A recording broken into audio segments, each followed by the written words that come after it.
오늘 보실 우리 하나님의 말씀은 여호수아 1장 5절에서 6절입니다. 여호수아 1장 5절에서 6절 두 절 말씀인데요. 우리 함께 같이 합독하겠습니다. 여호수아 1장 5절에서 6절 말씀 합독하겠습니다. 내 평생에 너를 능히 대적할 자가 없으니 내가 모세와 함께 있었던 것 같이 너와 함께 있을 것입니다. 내가 너를 떠나지 아니하며 버리지 아니하리니 강하고 담대하라. 너는 내가 그들의 조상에게 맹세하여 그들에게 주리라 한 땅을 이 백성에게 차지하게 하리라. 아멘. 할렐루야. 반갑습니다. 네, 우리 주 안에서 또 한 주간 인도하시고 역사하시는 하나님의 은혜가 풍성하기를 간절히 축원합니다. 오늘 우리 이제 8월달 마지막 또 주일이 되었습니다. 이제 8월달 지금까지 너무나 많이 무더웠잖아요, 그죠?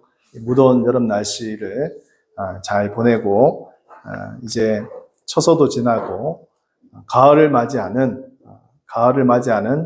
그런 문턱에 서 있습니다. 올 가을에 하나님께서 우리 푸른나무 교회를 축복하시고 또 우리 모든 성도님들 하시는 일들도 형통하게 하시고 번창케 하시기를 간절히 기도합니다. 오늘 우리 본문의 말씀은 여러분 전쟁을 할 때 크게 세 가지가 중요합니다. 전쟁에서 승리하기 위해서는 첫 번째는 이제 전력이 필요하죠. 얼마나 많은 군사를 가지고 있느냐, 또 무기를 가지고 있느냐. 이것이 이제 전력이죠. 그 다음에 싸울 것인가, 어떤 방법으로, 어떤 전술로 싸울 것인가 하는 전략이 필요합니다. 그 다음에 마지막은 이제 사기입니다. 사기. 여러분, 어떻게 보면, 이 세 가지가 잘 어우러져야지만 전쟁에서 승리를 할 수가 있습니다. 여러분, 우리가 이제 전쟁 사회에 보면, 전력면에서 압도적이었지만, 열세인 나라에 패배했던 전쟁들이 있습니다. 이들은 좋지 못한 전략을 사용해서 막대한 군사력에도 불구하고 패배를 하였던 그런 경우들이죠. 또 한편은 마지막으로 있던 그 사기, 뛰어난 군사력과 전략이 있었음에도 불구하고 결국 사기가 떨어져서 즉 용기가 약하면 전쟁에서 패배할 수밖에 또 없습니다. 여러분, 사기라는 것은 싸울 수 있는 담대한 마음이죠. 담대한 마음. 군사들의 사기가 떨어지면 좋은 무기와 전략이 있어도 결국은 잘 싸울 수가 없습니다. 이것에 가장 좋은 사례를 들 수 있다면 베트남 전쟁이라고 할 수 있습니다. 여러분, 이 베트남 전쟁은 1964년 8월부터 1973년 3월까지 이루어진 전쟁이에요. 10여 년 가까이를 전쟁을 했죠. 이 베트남 전쟁은 남베트남 민족해방전선이라는 이 단체가 결국은 게릴라전을 통해서 북베트남의 정규군인 이 베트남 인민군들과 함께 결탁을 해서 이렇게 전쟁이 이루어진 것입니다. 처음에는 이제 미국이 개입을 하지 않았어요. 근데 1964년 8월 이제 통킹만 사건으로 인해서 이것에 미국이 이제 직접 개입을 하게 되죠. 또한 더불어서 1965년도에는 오스트레일리아, 그 다음에 대한민국까지 이 전쟁에 참여하게 됩니다. 그리고 1973년도에 1월 달에 이제 프랑스 파리에서 이제 평화 협정을 맺어서 결국 3월 말까지 미군이 전부 철수하게 되고, 결국은 1975년도에 이제 4월 30일 사이공이 함락함으로 인해서 베트남이 결국 이제 공산화가 되는 그러한 과정을 밟게 되었죠. 이 남베트남은 사실 이 북베트남의 전쟁 가운데서 더 이제 유리한 그런 조건에 있었어요. 근데 문제는 이 남베트남이 내부 분열이 생기기 시작했습니다. 그래서 전쟁을 온전히 수행할 수가 없었어요.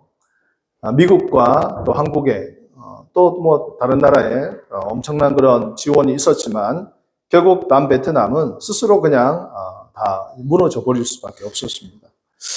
각종 무기와 탄약을 제공하고 군사 교육도 시켜서 군대를 잘 정비하고 지원을 했는데 결국 남베트남의 그 군사력은 결국 무너지게 된 것이죠. 가장 중요한 것은 그들에게 있어서는 싸울 사기가 떨어져 있었어요.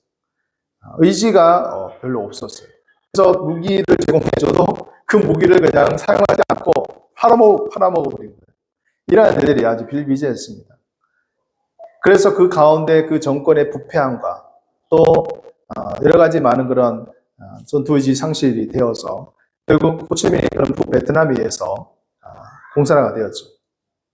물론 지금은 우리가 이제 이 베트남이라는 나라를 얼마든지 자유롭게 오고 갈 수 있는 그런 나라이잖아요. 그죠? 그래서 여행도 많이 가시고 하는데 그 나라는 이제 공산주의 아직까지 국가입니다.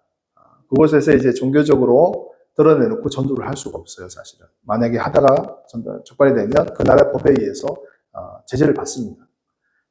굉장히 자유로운 나라 같은데도 어떤 종교적인 면, 이런 것은 포교적인 이런 면에 있어서는 굉장히 많은 제약이 있어요. 중국하고 별반 차이가 없을 정도로 그렇게 아직까지는 자유민주주의 국가는 아닙니다.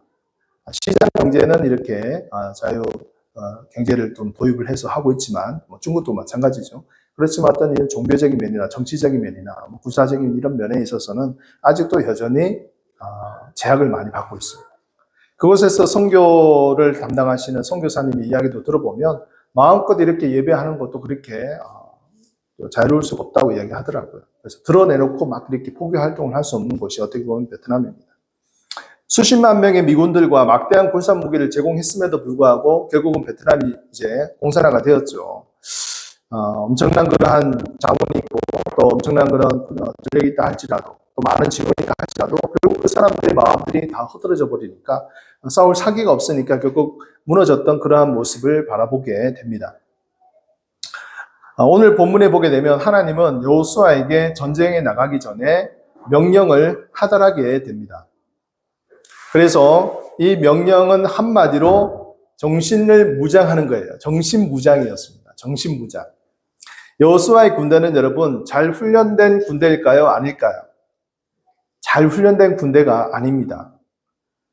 광야 40년 동안 지나면서 사는 유목민에 불과했습니다. 그래서 계속해서 거처를 옮겨 다닐 수밖에 없는 그런 유목민들이었어요.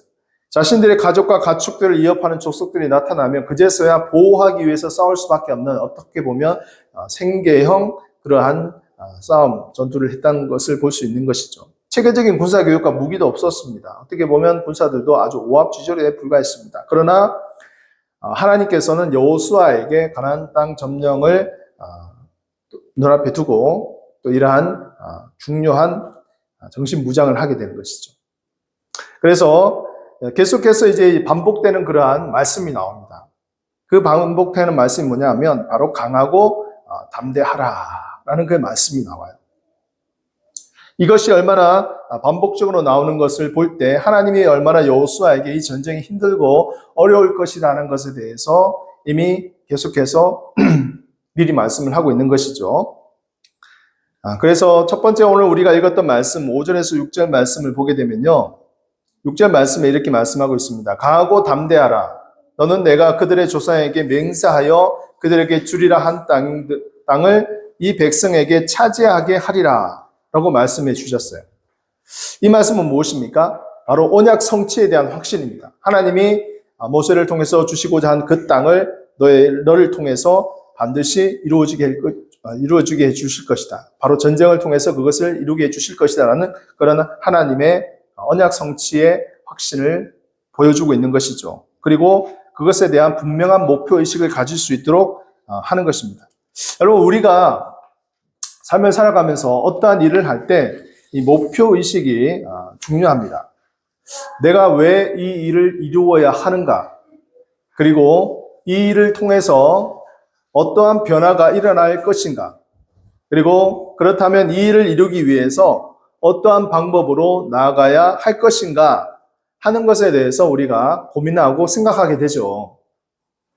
분명한 목표의식은 성공의 시작입니다. 여러분, 목표의식이 분명하지 않으면 그 일을 온전히 이룰 수가 없습니다. 흔히 우리가 용두삼이라는 말을 들어보죠.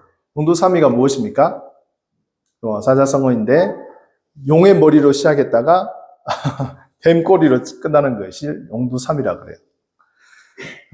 이것은 이제 흔히 우리가 새해를 맞이할 때 아주 거창한 목표를 세웁니다. 거창한 목표를 세우고 그것을 시작하죠. 뭐 이런 목표를 세우지 않습니까? 저는 올해 담배를 끊겠습니다. 저는 올해 술을 끊겠습니다. 저는 올해 다이어트를 하겠습니다. 저는 올해 뭐 시험을 쳐서 합격을 하겠습니다. 뭐 영어 공부를 하겠습니다. 무슨 공부를 하겠습니다. 이렇게 목표를 세웁니다. 아주 거창한 목표를 세워가지고 자기 책상 앞에 아니면 잘 보이는 곳에 딱 붙여가지고 아니면 뭐 핸드폰으로 이렇게 뭐 요즘 많이 핸드폰 보니까 그렇게 해서 목표의식을 가지려고 이렇게 노력을 합니다. 근데 한 몇 주 지나고 몇 개월 지나게 되면 다 흐지부지 되어 버리는 거예요. 그리고 그 목표를 잠시 망각해 버립니다. 그리고 11월 달, 12월 달쯤 가게 되면 그 목표를 언제 세웠는지 온데간데 알 수 없을 정도로 그냥 다 그냥 사라져 버리죠. 자신이 세운 목표에 한참 몸 미달한다는 것을 볼 때 자괴감을 느끼죠. 그래서 후회를 많이 하기도 합니다. 올해 내가 이것을 하기로 목표를 세웠는데 연말에 가서는 정말 이룬 것은 제대로 없고 한탄과 또 후회밖에 남지 않는 것을 보게 되죠. 근데 그 다음 새해에 또 똑같은 목표를 세웁니다. 계속해서 반복되는 우리가 삶을 살아가고 있죠. 당장이라도 무슨 일을 해낼 것 같이 목표를 세울 때는 아주 용기를 가지고 큰 포부를 가지고 이야기를 합니다. 충만합니다. 근데 몇 주 지나게 되면 그 열심과 의지는 점점 사라져 버리는 것이죠. 온데간데 없어지는, 다시금 옛 모습으로 돌아가 있는 것을 우리가 보게 됩니다. 저도 예외가 아닙니다. 나름대로 연초에 계획을 세웠고 또 그 계획을 어떻게 할 것인가에 대해서 했는데 또 이렇게 시간이 좀 지나고 나면 그것이 좀 잘 이루어지지 않았던 모습을 바라보게 됩니다. 목표를 세우기는 하지만 그것을 이룰 수 있는 의지력이 따라주지 못한다는 것을 느끼게 되는 것이죠. 여러분 혹시 새해에 어떤 목표를 세우셨습니까? 한번 돌아보시기를 바랍니다. 우리가 목표를 세울 때는 그 목표를 이루겠다는 불타오르는 열정과 정열이 있어야 되는 것이죠.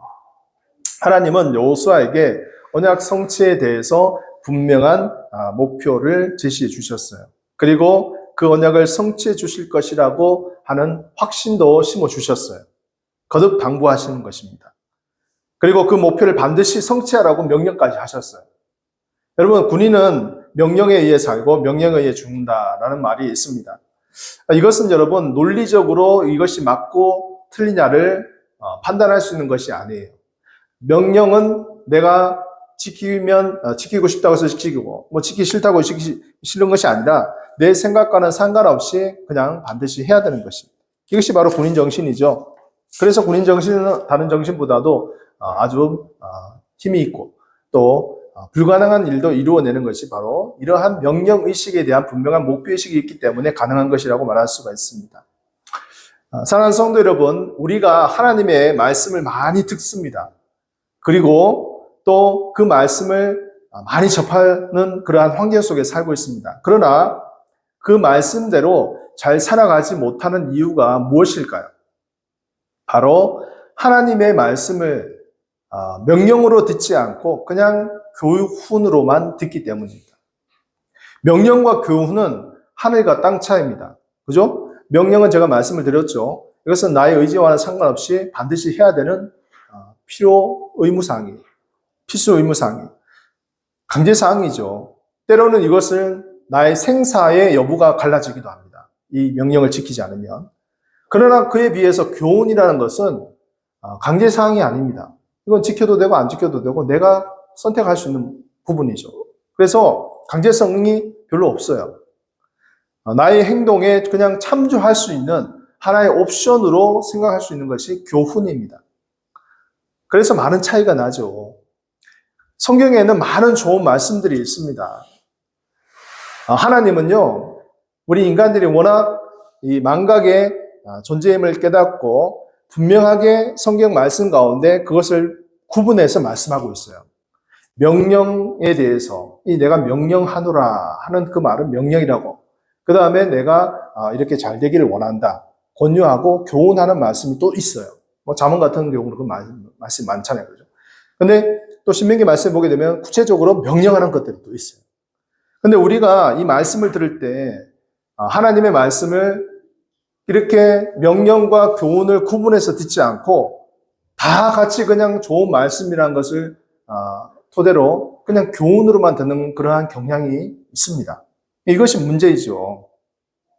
만약에 그 하나님의 말씀을 내가 정말 명령으로 듣게 된다면 나의 의지와는 상관없이, 나의 환경과는 상관없이, 나의 처지와는 상관없이 그 말씀을 지키려고 최선을 다할 것입니다. 그죠?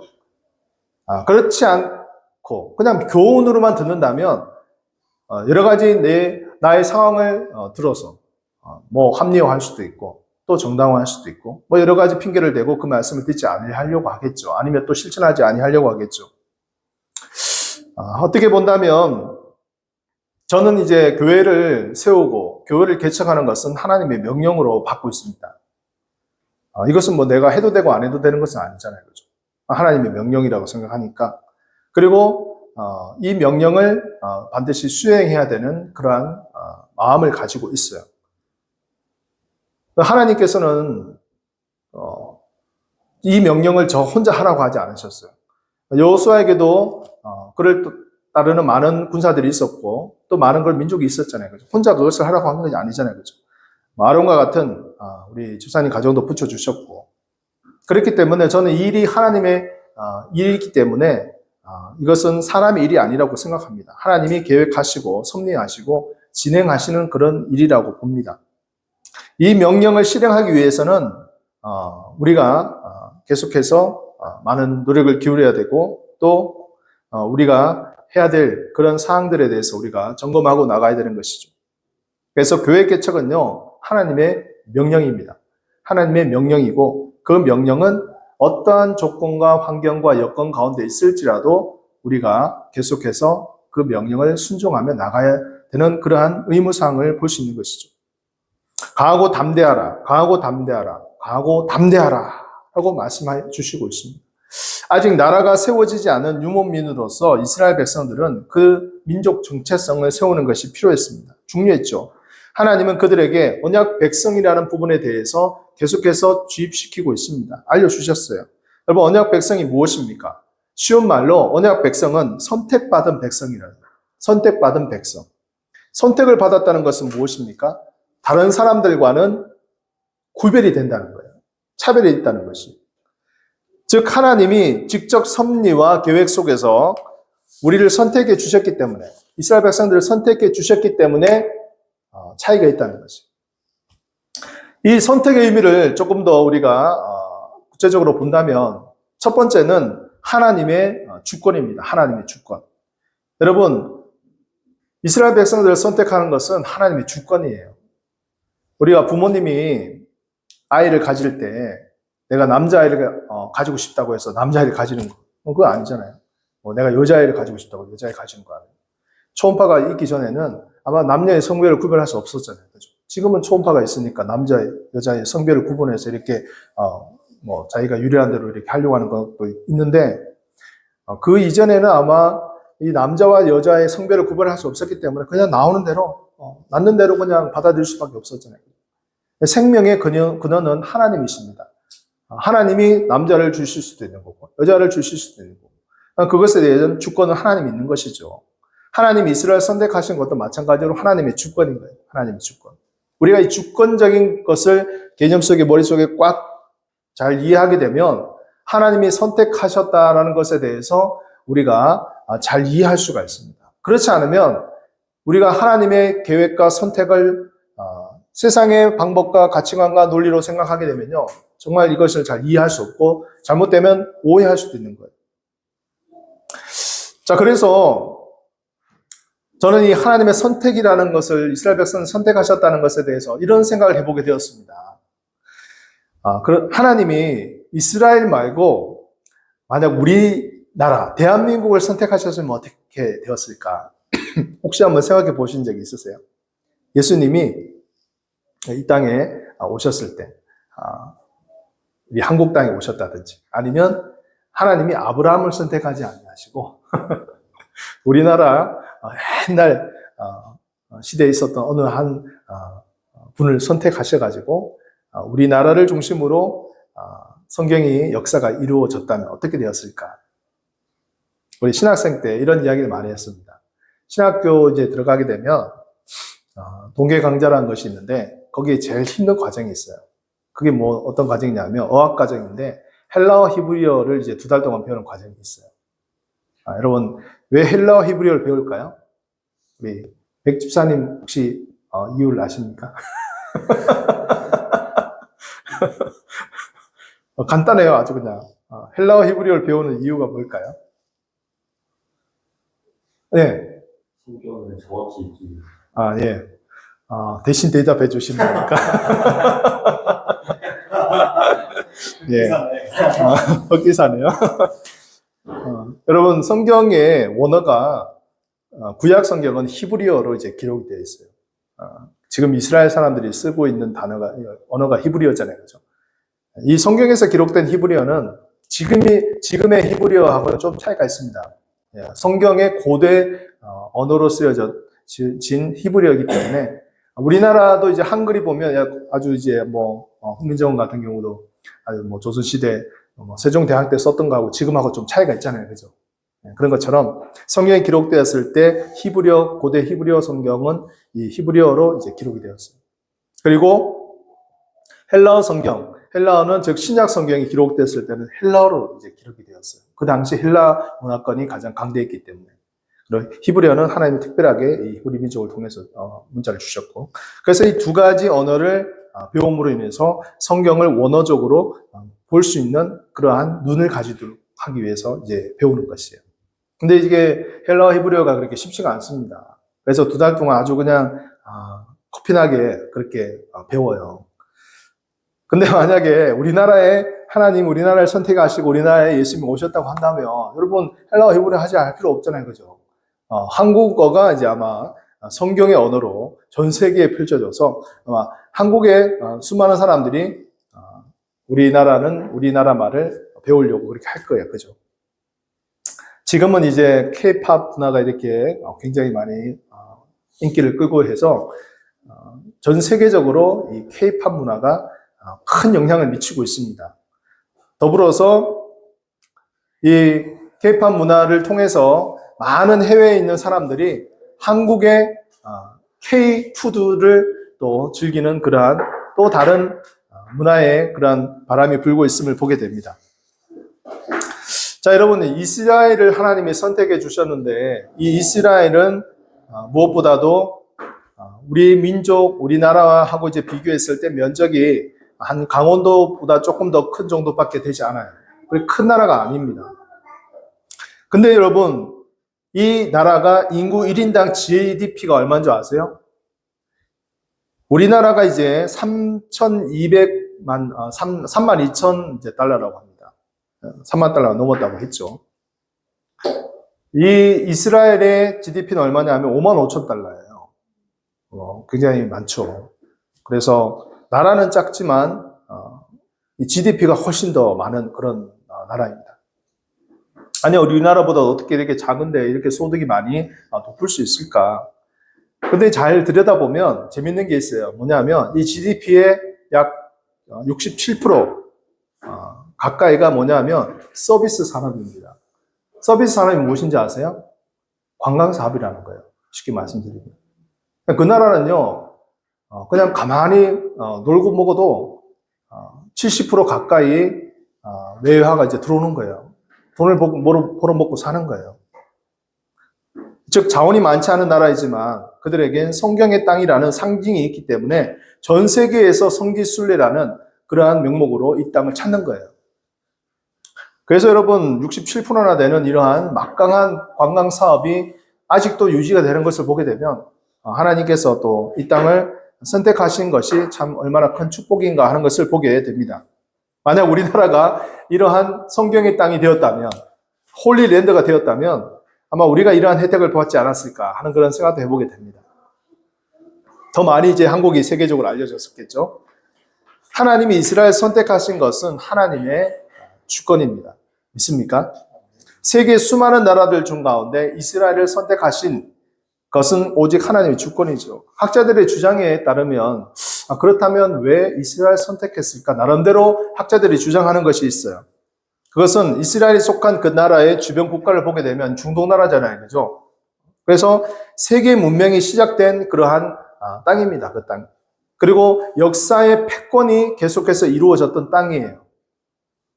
고대 그리스 문명, 이집트 문명, 헬라 문명, 그 다음에 로마 문명. 이런 문명들이 계속해서 이어갔던 중심지가 어떻게 보면 그 중동 팔레스타인 지역이라고 볼 수 있는 것이죠. 또 하나의 또 거대한 문명이 있죠. 이슬람 문명. 이것이 다 이러한 이스라엘 중심으로, 팔레스타인 지역 중심으로 이루어졌던 땅입니다. 하나님이 강대국들 가운데서 둘러싸인 이 이스라엘 나라를 선택하시고 그를 통해서 역사의 주권자가 되도록 만들어 주셨다는 것이죠. 그리고 예수 그리스도를 그 땅에 보내어 주셨습니다. 이 모든 것들이 하나님의 섭리와 계획 속에서 이루어진 것입니다. 하나님은 이 세상 만물을 창조하신 창조주이십니다. 그리고 또 이 역사를 주관하시는 역사의 주관자가 되세요. 나라를 세우기도 하시고 폐하기도 하시는 분이 바로 하나님이십니다. 모든 역사의 호면에는 하나님의 보이지 않는 손길이 있습니다. 그래서 첫 번째는 이 선택하신 이유가 바로 하나님의 주권이라는 것이죠. 두 번째는 무엇입니까? 바로 구별입니다. 구별. 하나님이 선택하신 이스라엘 백성은 세상의 민족과는 다른 구별된 민족으로 살도록 하나님이 인도하셨습니다. 하나님은 가인의 후손이 아닌 셋의 후손을 통해서 하나님이 그분의 구원 계획을 이루실 것을 계획하신 것이죠. 그러기 위해서는 세상의 민족들과는 다르게 살아야 했습니다. 제가 지난주에 말씀을 또 드렸죠. 그래서 여러분, 그들에게 하나님은 다른 민족과 차별을 하기 위해서 할례라는 것을 행하게 했습니다. 난지 8일 만에 할례를 행하는 것이에요. 그래서 하나님께서는 육체적으로도 다른 표시가 날 수 있도록 만들어 주셨고 또 그들에게 생활 강령인 율법을 그들에게 주셨어요. 그리고 또한 가나안 땅을 정복해서 살아갈 수 있도록 여러 가지 법도와 또 규례와 또 이러한 율례를 그들에게 주셨습니다. 즉 이것은 하나님이 이스라엘 백성을 하나의 샘플로 삼아서 그 땅을 하나님의 새로운 나라로 건설하시기 위한 하나님의 원대한 계획을 보여주고 있다는 것이에요. 하나님은 결국은 이 모델을 이스라엘 나라에만 국한시키지 아니하시고 예수 그리스도를 유다 땅에 보내심으로 말미암아 결국은 온 세상에 하나님의 거룩한 나라를 세울 수 있는 세계적인 비전을 예수 그리스도를 통해서 주신 것입니다. 믿습니까? 그래서 결국은 이 땅에 하나님의 복음이 들어오게 된 것이고 전 세계에 하나님의 복음을 통해서 하나님의 나라를 세우는 이러한 역사를 이루고 계신 것을 우리가 알 수 있는 것이죠. 자, 그렇다면 여러분, 우리가 이 구별이라는 것을 생각할 때 한번 생각해 봅시다. 세상과 구별해서 살아간다는 것이 쉽습니까? 어렵습니까? 네, 어렵죠. 쉬운 것이 아닙니다. 세상의 가치관과 원리가 무엇입니까? 신본주의죠. 신본주의는 하나님의 백성, 이 신본주의에 반대되는 것이 바로 인본주의. 인본주의가 바로 이 세상의 가치관이와 원리이죠. 그리고 휴머니즘. 인간의 삶의 중심이 되고 문화와 역사의 주인이 되는 것이죠. 그래서 신의 존재를 인정하지 않습니다. 신의 지배를 받고 싶지 않아요. 결국 그래서 이 땅에서 살아가면서 우리가 사람들이 살고 원하는 대로 살아가기를 원합니다. 인간이 모든 판단을 하고 결정을 하고 그것에 대해서 책임지고 나아가기를 원하는 것이 인간 중심이에요. 인간의 만족과 행복과 쾌락을 위해서 계속해서 요구하는 것이 바로 이 땅에서의 말하는 가치관과 원리입니다. 그래서 여러분 신본주의와 인본주의는 계속해서 항상 갈등과 대립을 할 수밖에 없어요. 그래서 이 땅이 결국은 인본주의 중심적으로 살아가고 있기 때문에 하나님의 중심인 교회가 하는 일에 대해서 그렇게 탐탁지어지지 않습니다. 성경에도 보게 되면요, 우상과 세상의 권력에 정면으로 대립해서 또한 맞서서 싸웠던 그러한 사람들이 있습니다. 선지자들도 있었고, 또 제사장들도 있었고, 또 일반 평신도도 있었고, 왕들도 있었고, 심지어는 자신의 목숨까지도 아끼지 아니하고 세상에 맞서서 하나님의 말씀을 지키기 위해서 살아갔던 그러한 사람들이 있었습니다. 세상과 구별을 되어 살아간다는 것에는 많은 희생과 포기가 따릅니다. 그렇기에 그 길은 좁은 길입니다. 여러분, 좁은 길은 사람들이 많이 가지 않아요. 넓은 길을 가기를 원하죠. 그러나 그 좁은 길을 잘 따라가다 보면 그 길이 결국은 십자가의 길입니다. 바로 그 길이 정문인 것이죠. 로마서 12장 2절의 말씀이 이렇게 말씀하고 있습니다. 우리 한번 화면을 보면서 같이 한번 합독할까요? 시작. 너희는 이 세대를 본받지 말고 오직 마음을 새롭게 함으로 변화를 받아 하나님의 선하시고 기뻐하시고 온전하신 뜻이 무엇인지 분별하도록 하라. 또 우리 요한일서 2장 15절 말씀 같이 읽겠습니다. 이 세상이나 세상에 있는 것들을 사랑하지 말라. 누구든지 세상을 사랑하면 아버지의 사랑이 그 안에 있지 아니하니. 우리 두 요절의 말씀에서 핵심 키워드가 무엇입니까?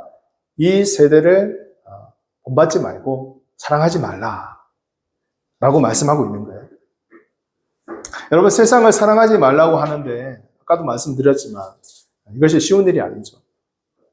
저는 목회자가 되기 전에 이런 생각을 해봤습니다. 내가 세상을 사랑하지 않기 위해서는 어떤 일을 해야 될까라는 생각을 해봤어요. 생각하고 이제 기도해 보니 내가 이제 목회자가 되면 세상을 사랑하지 않을 수 있겠다. 왜냐하면 목회자는 교회에서 일을 하니까 이러한 또 다른 분류의 성직자잖아요. 그죠? 세상에 일을 하지 않고 교회 일만 하니까 하나님의 이 세상을 사랑하지 않고 또 하나님을 온전히 섬길 수 있겠다라는 그런 생각을 해보게 되었습니다. 그런데 여러분, 목회를 하면서 또 목회하는 그러한 선배님들을 보면서 제가 느낀 것이 있어요. 그것이 무엇이냐면 목회자도 세상을 사랑하는 일에 예외가 아닙니다. 그것은 무엇이냐면 더하면 더했지 모자라지 않을 것이라는 생각을 하게 됩니다. 왜냐하면요, 교회가 이제 좀 더 커지고 대형화가 되잖아요. 그죠? 그러면 점점 더 인기가 높아지고 더 이제 교회에서 할 수 있는 힘이 생기고 또 많은 사람들이 모이니까 또 물질도 더 풍부해지고, 그러니까 점점 더 이제 이 야망이 이제 커지는 거예요. 그리고 더 많은 것을 더 많이 교회를 키워야 되겠다는 그런 그런 야망이 생기게 되는 거예요. 그런 유혹들이 생기게 되는 것입니다. 그래서 교회가 물론 부흥을 했지만 그 부흥의 어두운 그림자가 무엇이냐면 세상에서 말하는 기업이 확장하는 그러한 원리를 그대로 따라가기 때문에 결국은 교회도 하나의 기업화가 되어버립니다. 물론 이제 그것에 대해서 무조건 제가 비판할 수는 없지만 교회가 그렇게 기업화식으로 가게 되면 결국은 나중에는 교회는 그 본질적인 하나님의 생명의 본질적인 그것을 벗어나 버리게 되는 것이죠. 세상의 좋은 것들에 있어서 자유로울 수 있는 것이 아니라 오히려 더 세상을 따라가는, 세상에 사는 방법들을 교회에서 다 사용하는 거예요. 여러분, 그것은 결코 바람직하지 않습니다. 그래서 교회에 있는 목회자들도 세상을 사랑하지 않는 것에 결코 예외가 될 수가 없습니다. 기도를 많이 해주셔야 돼요. 목회자들을 위해서. 특별히 큰 교회에 있는 목사님들 위해서 더 많이 기도해 주셔야 돼요. 큰 교회가 큰 교회의 역할을 잘 감당할 수 있도록 세상에 기업화되는 그러한 자본주의 논리에 따라서 움직이는 교회가 되지 않게 하시고 정말 주변에 작고 연약한 교회들도 돌아볼 수 있는 그런 큰 교회가 되게 하시고 하나님 주신 그 사명이 있잖아요. 그죠? 그것이 있기 때문에 하나님께서 이러한 비전을 주신 거예요. 그렇게 또 성장하게 해주신 것이. 말씀을 정리하도록 하겠습니다. 오늘 여호수아에게 말씀하신 강하고 담대하라 라는 이 말씀은 여호수아가 전쟁을 벌이기 전에 이제 정신무장을 시키는 겁니다. 정신무장을 시키는 겁니다. 전쟁은 군사력과 전력만으로는 승부나지가 않습니다. 사기 즉 용기가 반드시 필요한 것이죠. 아무리 좋은 군사력과 전략이 있어도 군사들의 마음에 사기가 사라지면, 용기가 사라지면 그냥 호수아비에 같이 되는 것이. 오합지졸이 되는 것입니다. 그래서 강력한 정신 무장이 필요한 것이죠. 하나님은 여호수아에게 말씀하셨습니다. 강하고 담대하라. 오직 강하고 담대하라. 강하고 담대하라. 라고 이렇게 말씀해 주셨어요. 영적인 정신력을 무장하라는 것이에요. 하나님께서 이스라엘 백성들을 선택하셔서 그들에게 하나님의 샘플을 보여주셨어요. 하나님의 거룩한 나라를 세우는 하나님의 샘플을 보여주신 것이에요. 이것은 하나님의 주권입니다. 또 하나님의 백성이 된다는 것은요, 하나님의 선택과 함께 또한 이 세상의 방법대로 살아가는 것이 아니라 구별되어 살아가라는 그런 하나님의 메시지가 담겨 있는 것이에요. 우리 푸른나무 교회도 이러한 영적 전쟁 가운데서 하나님께서 우리를 불러서 선택하여 주셨습니다. 그래서 하나님의 주권입니다. 우리가 특별한 어떤 이유가 있어서 하나님 선택하신 것이 아니고 하나님의 주권에 따라서 선택하신 것이 이 땅에 교회를 세우라라고 말씀하신 거예요. 이것은 해도 되고 안 해도 되는 일이 아닙니다. 그리고 반드시 성취해야 합니다. 강하고 담대하라. 이 말씀을 우리가 모토로 삼고 살아갔으면 좋겠어요. 세상 속에 살면서 인본주의, 성공주의, 쾌락주의, 가치관이 팽배한 이 세상을 살아가는 가운데 정말 우리는 하나님의 언약 백성으로 살아가야 됩니다. 하나님의 선택받은 백성으로 살아가야 됩니다. 하나님께서 우리를 구별하여 세운 백성으로 살아가야 됩니다. 이것이 바로 우리가 걸어가야 될 길이며 우리의 사명입니다. 하나님의 명령을 잘 완수함으로 하나님께 영광 올려드릴 수 있는 저와 여러분들의 삶들이 되어지시기를 주의 이름으로 간절히 축복합니다.